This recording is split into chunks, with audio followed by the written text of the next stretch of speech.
नमस्कार, जय हिंद दोस्तों। आज हम देखने वाले हैं जो आपका बीपीएससी का एग्ज़ाम हुआ था, जिसे आपका 60 हुआ था, 63 का हुआ था, 64, 65, 66 जो आपका अभी फ़िलहाल में मई में आपका जो 67 यानी 67वीं का बीपीएससी का एग्ज़ाम हुआ था। कौन कौन से सब्जेक्ट से कितना प्रश्न आया हुआ था, आज उसी को हम देखने वाले हैं, ताकि आप सभी लोग क्या है कि आखिरी समय में ये देख सकते हैं कि कौन से सब्जेक्ट से कितना अधिक प्रश्न आ रहा है, उसको आप थोड़ा सा रिवीजन करके जा सकते हैं। और हाँ, दूसरा टॉपिक हम ये बात करेंगे कि कट ऑफ हम देख लेते हैं कि जो आपका एग्ज़ाम हुआ था पिछला, जिससे आपका 66वीं का, 65वीं का, 64वीं का कट ऑफ देख लेते हैं। हम ये अनुमान नहीं लगा सकते हैं कि इसी के हिसाब से आपका जो 67 बीपीएससी का कट ऑफ है यही जाएगा, लेकिन ये आपका अनुमान हो सकता है कि हाँ, अगर हम इतना प्रश्न सही करेंगे तो हमारा उम्मीद है कि आगे जो आपका बीपीएससी का एग्ज़ाम होने वाला है 67 बीपीएससी का, उसमें हमारा कट ऑफ में मेरा स्कोर आ सकता है। तो वही आज आप सभी लोग को दिखाने वाले हैं। वीडियो को आप सब लोग शुरू से अंत तक देखेंगे, सभी मैं पॉइंट आपको यहाँ पे कवर करने वाला हूँ, ठीक है। तो चलिए हम देख लेते हैं। इसमें देखिए आपका 60 का देखेंगे, 60 62 का, और 63 का देखेंगे जो आपका बीपीएससी का हुआ था, 64 का देखेंगे, 65 का देखेंगे, 66वीं का देखेंगे और आपका 67वीं का देखेंगे। तो सबसे अधिक की अगर हम बात करेंगे कि आपका 150 में से सबसे अधिक प्रश्न आता कहाँ से है, तो जो आपका इतिहास का है। इतिहास में आपका 3 सेगमेंट है, आपका प्राचीन भारत, मध्यकालीन और आपका आधुनिक भारत। तो ये जो आपका सब्जेक्ट इतिहास का है, इससे आपका अधिक प्रश्न आता है। आप यहाँ पे देखेंगे जो आपका 67 बीपीएससी जो आपका मई में पेपर हुआ था, जो आपका रद्द हो चुका था, रद्द हो चुका है, अभी आपका री एग्ज़ाम होने वाला, तो उसमें आपका देखिए 30 प्रश्न आया हुआ था। उसके बाद 66वीं में आपका 25 आया हुआ था, 65वीं में आपका 26, 64वीं में आपका 30, 63वीं में आपका 30, फिर उसमें आपका 62वीं में 60वीं में आपका 27 आया हुआ था। वही हम बात करेंगे भूगोल, जिसमें आपका भारतीय भूगोल, विश्व का भूगोल, पर्यावरण से संबंधित तो अभी आपका प्रश्न आता है।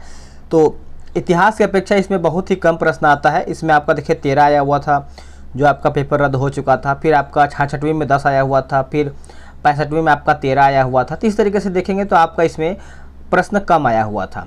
फिर संविधान की बात करेंगे, 10 संविधान में आपका देखेंगे तो आपका 10 प्रश्न ही, यानी जो आपका प्रश्न है संविधान का 150 में से 10 प्लस ही आपका प्रश्न जो है हर एक में देखने को मिलता है। जैसे आपका जो आपका 67वीं में हुआ था, इसमें 12 आया हुआ था, 66वीं में आपका 6 आया हुआ था, 65वीं में आपका 8 आया हुआ था और 64वीं में 12 आया हुआ था। तो कहीं ना कहीं आपका जो आपका संविधान है वो भी आप अच्छे से देख सकते हैं कि 150 प्रश्न में से आपका 12 प्रश्न, 10 प्रश्न जो है आपका संविधान से आता है। इकोनॉमिक्स से आपका प्रश्न कम आता है। यहाँ पे देखिए आपका जो आपका बीपीएससी में हुआ था मई में 8 प्रश्न आया हुआ था, 66वीं में आपका 7 आया हुआ था, 65वीं में 11 और 64वीं में आपका आया हुआ था 18 प्रश्न, ठीक है। 63 और 60 62 को हम नहीं लेंगे, क्योंकि 64 तक हम यहाँ पे देखेंगे। वही बात करेंगे हम विज्ञान के बारे में। तो विज्ञान का भी वेटेज आपका अच्छा खासा है, क्योंकि इतिहास के बाद अगर आप देखेंगे तो विज्ञान ही आपका जो है जो 150 में से अधिक प्रश्न यहाँ पे आ रहा है। विज्ञान में आपका 3 सब्जेक्ट है, जैसे आपका भौतिक, रसायन, जीव। तो इसमें देखिए जो आपका 67 बीपीएससी मई में एग्जाम हुआ था, उसमें आपका 30 प्रश्न आया हुआ था।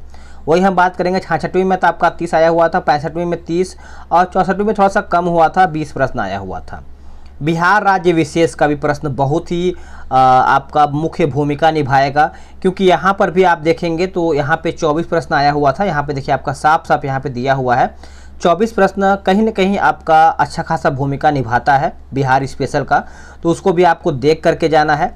और 66वीं में आपका 25, 65वीं में आपका 26 आया हुआ था और 64वीं में आपका यहाँ पे 21 आया हुआ था। वही हम बात करेंगे समसामयिक यानी करंट अफेयर के बारे में, जिसमें आपका बिहार का भी करंट आता है, राष्ट्रीय और अंतर्राष्ट्रीय का भी आ जाता है। इसमें जो आपका 67 बीपीएससी का जो आपका मई में एग्जाम हुआ था, जो अभी आपका री एग्जाम होने वाला है, जो आपका रद्द हो चुका था, उसमें आपका 23 प्रश्न आया हुआ था करंट अफेयर से। उसके जो आपका 66वीं में हुआ था, इसमें आपका 37, 65वीं में आपका 27 और 64वीं में आपका यहाँ पे 29 आया हुआ था। गणित तो मान ही सकते हैं 10-10 प्रश्न सभी एग्जाम में आया हुआ था, जिसमें आपका 67वीं, 66वीं, 65वीं जितना भी आपका यहाँ पे हुआ था, सभी में आपका प्रश्न जो है मैथ्स का 10-10 प्रश्न आपका आया हुआ था। तो आप ये अनुमान लगा सकते हैं कि सबसे अधिक आपका यहाँ पे इतिहास का है, फिर उसके बाद आपका यहाँ पे साइंस का है, साइंस के बाद आप सभी लोग मान सकते हैं करंट अफेयर का है। करंट अफेयर आप तीसरे नंबर पर रखेंगे।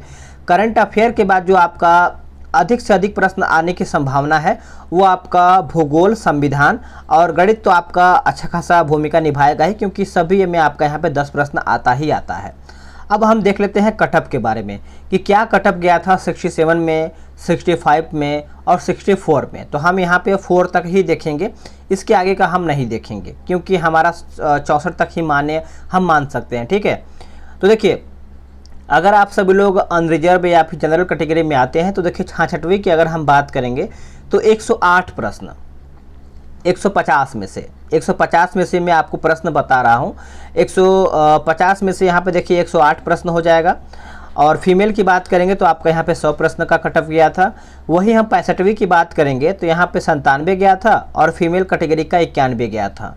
64वीं की अगर हम देखेंगे तो 97 और फीमेल का गया था आपका यहाँ पे 86। आप ये अनुमान नहीं लगा सकते हैं कि इसी के हिसाब से आपका जो री एग्जाम होने वाला है उसी के हिसाब से ये कट ऑफ जाएगा। बस ये अनुमान आप सभी लोग लगा सकते हैं कि हमारा जो भी प्रश्न आपका री एग्जाम में आएगा हम इससे अधिक लाने का प्रयास करेंगे ताकि हमारा कट ऑफ में स्कोर अच्छे तरीके से बेहतर तरीके से आ जाए। हमारा बस ये कोशिश रहेगा कि हमारा इससे अधिक प्रश्न सही हो। ठीक है, वही बात करेंगे EWS के बारे में। तो जो आपका 66वीं का हुआ था 103 गया था।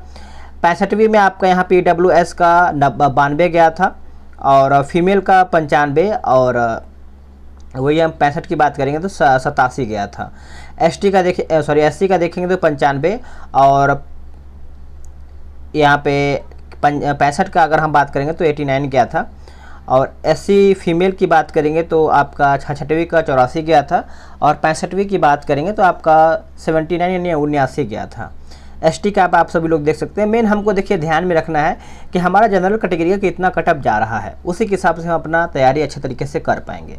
तो मैं आपको डीमोटिवेट नहीं कर रहा हूँ ये आपको कट ऑफ दिखा करके, मेरा बस यही एक तरीके से मोटिवेट आपको करना है कि आप ये अपना कट ऑफ देख करके एक अनुमान लगा सकते हैं कि हमारा जो स्कोर है इससे अधिक आना चाहिए, ना कि इससे हमारा कम स्कोर आएगा।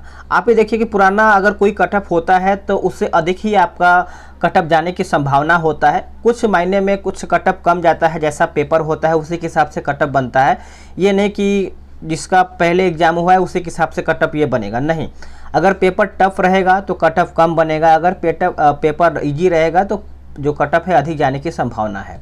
तो वीडियो कैसा लगा है आप कमेंट करके बताएंगे। आपको मोटिवेट रहना है, आप अधिक से अधिक स्कोर करेंगे एग्जाम में, क्योंकि आप सभी लोगों ने अधिक से अधिक पढ़ाई किया है, ज़्यादा समय दिया है और बहुत ही अच्छे तरीके से पढ़ाई किया है। तो एकदम पॉजिटिव रहना है, अपना तैयारी जिस तरीके से किए हैं बस उसको रिवीजन अच्छे तरीके से करना है, पक्का आपका स्कोर जो है अधिक से अधिक आएगा। मिलते हैं एक नए वीडियो में, आज के लिए इतना ही।